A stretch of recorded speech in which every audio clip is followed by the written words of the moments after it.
so randomly decided to suck. So, Yeah, I just posted the I Love Technology song from Napoleon Dynamite on my Facebook page. oh my god, that's exactly how I feel right now. So, yeah, So yeah, Matt ugh, Murdock. that Matt Murdock. So, of anyone, Matt Murdock has the most to lose because he has sworn an oath, a code of ethics as a lawyer, and if people found out that Matt Murdock, attorney by day, is going out and beating up the people in his courtroom by night, then he would not only get disbarred, he'd get thrown in jail. Foggy Nelson would probably get sent to jail. Yeah. There are so many consequences for that. Shank So, City. yep, Yeah. it's bad times. So he actually has to keep that secret identity, and he can't ever come out of the shadows. He couldn't start working for the government and get some. I mean, I guess he could get some sort of immunity, but it's not likely that they're going to do that because he's kind of a street level guy. So um, and the mob would come after him. So Yeah. He'd be dead and the ninjas would come after him. after him. Yeah. He'd so be dead. Yeah, this is so it's very interesting. Matt Murdock. Well, I hope your life isn't as crappy in the show as it is in the comics, but I'm sure it will be because that's your story. What do you think, man? Are you looking forward? I mean, are you expecting somebody like Elektra to show up? Because I kind of hope she doesn't. I think for this first arc, it would make sense to keep her out of it. Um, there's probably going to be from the casting sheet. It looks like there's a Karen Page, Mhm. but I don't know how far they're going to take that. Um, I think Elektra is enough of its own thing, and since the Marvel folks have been touting this as much as the origin story of Kingpin as the origin story of Daredevil, it makes sense to not squish that in Not mess there. with that. Yeah. Um, it of the problems with the Daredevil movie from 2003, 2004, whenever that was, I think part of that problem was there was too much squished into it. That they were trying to do a Kingpin storyline and an Elektra Electro storyline and a Bullseye storyline, and it was just too many villains, too many threads, and they could have simplified it and had it be a little bit easier. Yeah, I thought the best things about that movie were Ben Affleck and Bullseye. Uh, and granted, Bullseye was hammed up 1,000%, but it looked like what's his face, Pharaoh, whatever his name, Colin Farrell, was having a blast doing it. yeah, So at least he looked like he was having fun. He hammed it up, yeah, 1,000%, but at least he was having fun with the character. And I thought Ben Affleck actually did a pretty good job as Matt Murdock, yeah, I but, did too. but everything else just ugh, it's no, it wasn't good at all. Yeah, I just think there was too much that they were trying to have go on in there, and the most of my favorite stuff was all of the stuff that ended up in the director's cut, all of the side storyline with Coolio, and they're trying to keep him out of jail, and that like actual lawyering stuff with John Favreau um, and Matt Murdock. I like that. John Favreau as Foggy Nelson. I thought that was brilliant. Right. So, Yeah. and how interesting that hey, here's John Favreau playing Foggy Nelson in 2004, and but 4 years later he's bringing us an Iron Man movie. So, mwah, beautiful. Worked out. It worked Thank out you well for for doing him. that.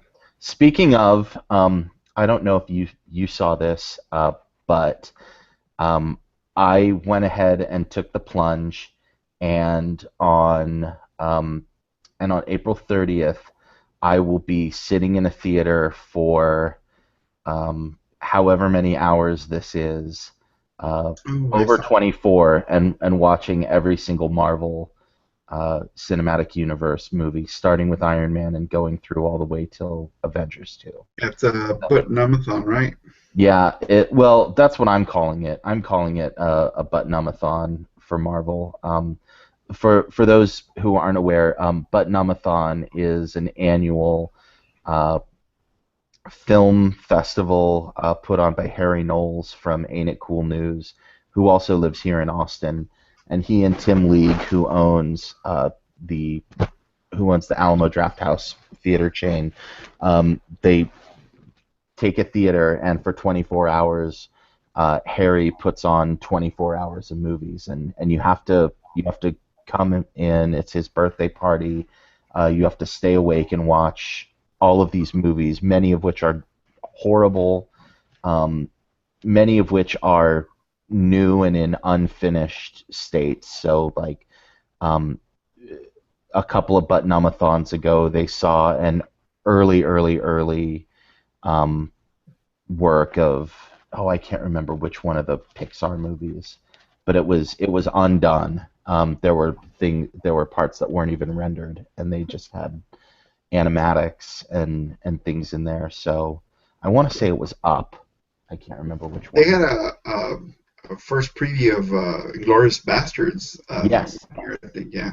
Yeah, they got Inglorious Bastards like months before. Yeah, because that movie came out in November, and Button-umathon is in April, May. I can't remember, I've but always wanted to go to a Benothon, but I can never get in. I've always applied, and then after 3-4 years of getting rejected, I'm like, I've got to become actual friends with Harry Knowles in order for me to like get in here because I'm not winning this lottery system. Right. So I say hi to him at every screening I see him at, and we talk, and yeah. So hopefully he will also be at this Avengers Button-umathon, and we can talk there.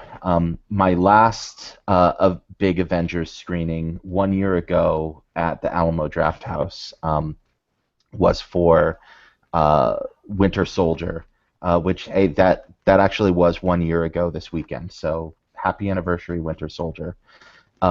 And I won an audience award for uh, they did trivia about American history and politics, and you Oh, had to stick your arm in a big bucket of ice water and keep it submerged while answering questions. And then when you were done, you had to eat an apple pie. And then the last question was, "How's it taste?" So you had to a be able to whole chew apple and get pie. through it all. Yeah, well, like one of those little like fruit pies, like a Hostess Oh, fruit pie. okay, yeah. Not like a whole apple pie, but I was like, holy hell, dude. yeah. No, no, no, not quite that much. Yeah. So, um, yeah. But I won. The guy I was competing against was a total amateur. They asked him how many Supreme Court justices there are, and he's like, 12, and I'm like, 9. Do you want me to name them? Come on. They they Taunting him. No, they asked me who's on the $2 bill, and I said Jefferson. They said, no, I'm sorry, Adams, and I'm like, no, No. Jefferson. And he's like, oh yeah, you're right. I'm sorry, I was looking at the wrong thing. I'm like, thank you. they I think they I would had have done all right in a quiz like that. they had no chance. There was no way I was going to lose that. My arm was really cold though. That's Okay. okay. I won Alamo Yeah. passes for it. I would have done well in a quiz like that. Yep, yep, Anything nerdy, I'm good at. yep. Especially about history and History. Yeah. politics. I can usually do well on. Well, that's pretty much it. Next week we'll have much more talk about Daredevil, I'm sure. We'll have to restrain ourselves and only talk about Daredevil at the end. That's going to be tough. But next week, um, we'll talk. We'll finally get to To Daleks Dalek. in Salt Lake City, and we'll see how much further I get after that because of I feel like if I start going down these next few episodes, I'm gonna get sucked in. So who knows? Yeah. Maybe I'll Try, maybe I'll try make it. all the At way. the, yeah, at the very least, go for the next three, but try as hard as you can to get to the next four. If you go three, you'll end up on Father's Day, which I think is extremely important. But if you go four, you'll get The Empty Child, and that's the best episode of that season. Yeah, and so I'm thinking I'm probably going to get sucked in, which is why I'm kind of debating like which way will I go.